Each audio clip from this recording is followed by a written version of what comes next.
This is my updated version of my top 34 list for my 500 player regional at the Greenville Convention Center.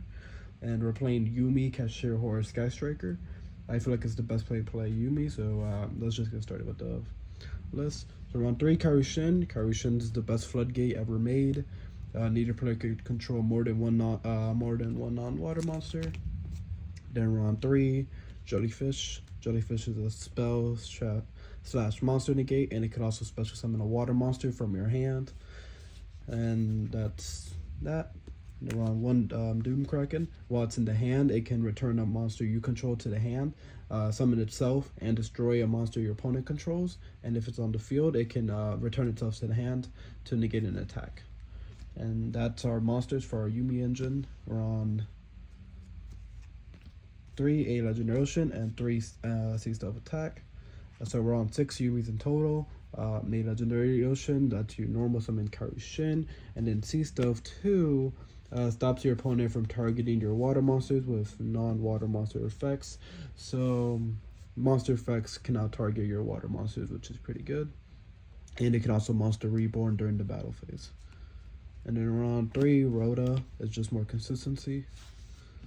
And then we're on the second best card in the entire deck, Sea Stealth Attack. Face up back row cannot be destroyed by battle, by card effect.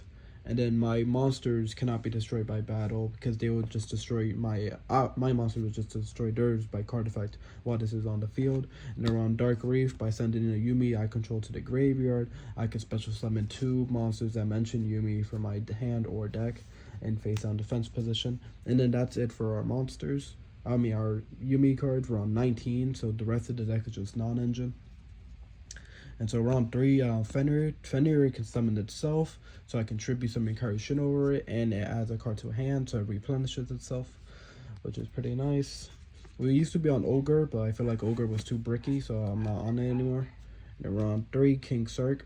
King Sark, complete Horus engine. Horus discards cards from your hands, so we can like discard an Ice Barrier, for example. And if we discard an Ice Barrier, then we can search Karushin. And then we're on Happy and Dumatef. We're not on the Earth Horus because we are Karushin locked for the most part, so it's never good having all 3 of the non-waters in the deck because it's just not going to work out for you.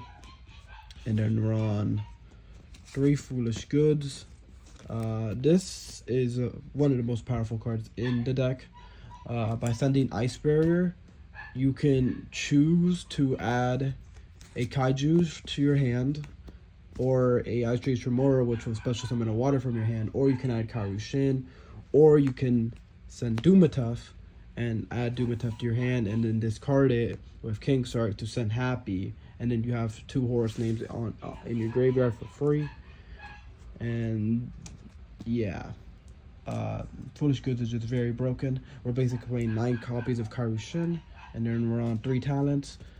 Generic, very good card. Draw a card, a look at the person's hand, and then you can take a card, which sometimes we just take to tribute summon Karushin.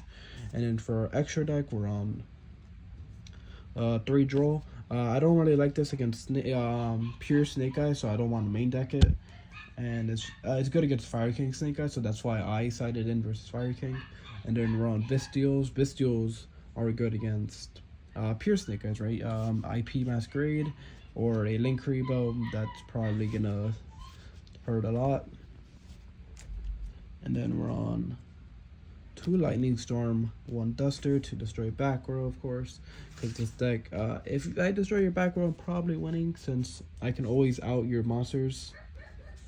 And then we're on 2 Engage, 1 Hornet Drone, because we're on Sky Striker cards. These cards are just good going second to board break people's boards. We're on Widow Anchor and Shark Cannon, so we're on 6 copies in total. Typically, we are siding exactly 9 cards, and I'll show you later which 9 cards we're just taking out to add those. And then we're on Totally Awesome Bahamut Shark. This is an Omni Negate. Dweller shuts down the graveyard. Self Kraken is kind of a floodgate versus certain decks, but also it just burns destroy the monster. We're not any on the spawns because it takes up too much extra deck space. And then we're on zombie vampire, mill 4. And then you can like mill ice barrier, or you can mill the Karushin to summon it onto field. We're on photon lord, monster negate, and then Buzz King, burn for time, look at the extra die, and I can destroy a back row.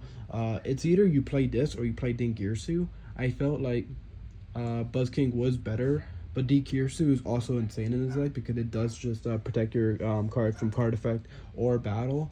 So it's like you can either play both or just one. I decided to remove it for Sky Striker Kagari because I feel like the Sky Striker cards were just simply better. And then we're on Typhon, best card in the deck, and Zeus. Since we're playing a lot of XCs, and we can just field wipe if necessary. I don't really go into Zeus a lot, but it's always an option. And then we're on Sky Striker Kagari. I add a Sky Striker card from my graveyard to my hand.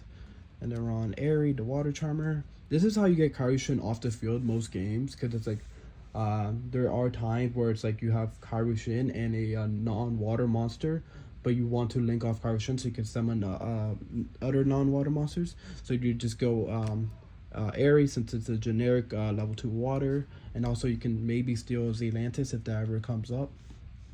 Then we're on Coral and Enemy, special summons a water monster from your graveyard with 1500 attack or less. This card can summon Dumatef, Jellyfish, or Steve Stealth, the Doom Kraken. And then this is how we typically OTK, because it's like we'll clear my opponent's board with Karushin, and then we'll link Karushin and Dumatef into this. And then we'll summon back the other Horus monsters, and then we'll use Coral to summon Dumatef, and then you have 3 Horus monsters with Coral and Enemy, and then you can just attack for game. We're using Kingstar to send the remaining last water monster to the graveyard. And then we're on SP. Typically how we summon SP is we go Zombie Vampire, mill 4, summon a monster, right? And then we just go SP with the Zombie Vampire card that we summoned. And then we're on Zealantis. We do get waterlocked with Coral and Enemy, so if we summon Zealantis while we're waterlocked, my opponent's monsters just don't get summoned back. But also, sometimes we do this, where it's like I banish, and then if my opponent has back row, then these two are co-linked, and then I'll just destroy that back row, non-targeting, which is pretty good. And then I could always just banish. This, so I always have the pop 2 with like C stuff attack, and then that's the rest of the deck. And I feel like Yumi is surprisingly very good this format, and I would recommend playing the deck. It's fun.